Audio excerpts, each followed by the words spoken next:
শুক্রবার এখানেই ঘটেছে নেট জগতে আলোড়ন তোলা ঘটনাটি। উড়ন্ত বিমানকে লক্ষ্য করে পর্যটকের লাথিতে ফুটবল মারার 14 সেকেন্ডের ভিডিও নিয়ে চলছে নানা কথা, বিচার বিশ্লেষণ।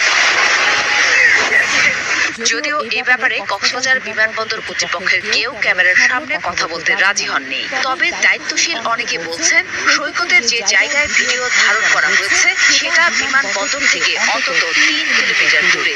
তাই কোনোভাবেই লাথি মেরে উপরে ওঠা ফুটবল বিমান স্পর্শ করা সম্ভব নয়। লিলি হালাল বিউটি সোপ, বিএসটিআই কর্তৃক সনদপ্রাপ্ত দেশের প্রথম হালাল বিউটি সোপ। দীপ্তিময় উজ্জ্বল ত্বকের জন্য। কক্সবাজারে 1000 ফুট উপর দিয়ে যায়। একটা এই ফুটবল নিচ থেকে দিয়ে 1000 ফুট তোলা, এটা কি আদৌ সম্ভব? এটা আমারও প্রশ্ন।